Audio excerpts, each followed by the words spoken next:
when did you start at the Washington Free Press? January 17th, 1968.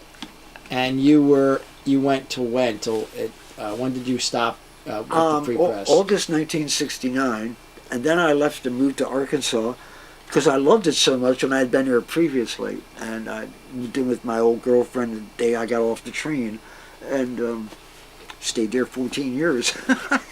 you know. But anyway, I left because of bad drugs and my lifestyle at the time. I had to get out, or I'd never get out. But your job, you worked for the Washington Free Press. What was your title when you worked there? Member of the staff and board of directors. That's the only titles anyone ever had. There was no editor. But did you do a regular column as soon as you started? Yeah. That took a couple of months. And when did your regular column start? Well, I guess it would be like May of 1968. I just wrote a thing about morning glory seeds, and then and they said that's pretty good. The way I wrote it was more interesting than the subject matter. Then I went on to historically very influential medicines like belladonna, and then I did psychedelics and heroin and opiates, and people really liked it, and I always used to use these old engravings as illustrations. Drove some of my friends crazy, like Duray and Durer, things from the 15th century and 16th century. Beautiful works of art, and that would be my illustrations. Usually they had biblical themes, or mythological things like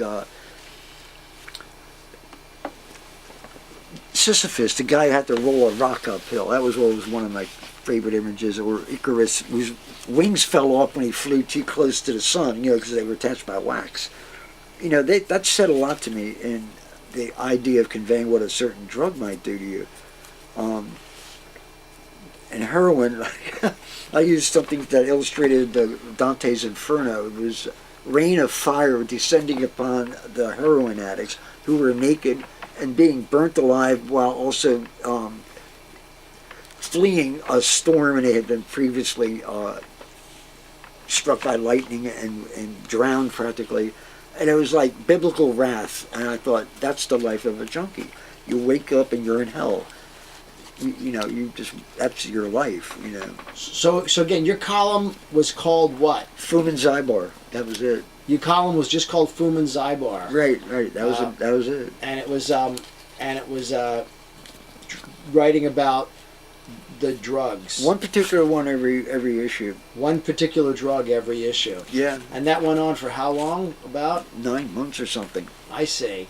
And then you quit, or that? Yeah. Then everything was changing. I became very heavily addicted to heroin, and that became my life. I still worked for it, but that was always secondary after that, and then I wound up really screwing up everything that you could think of.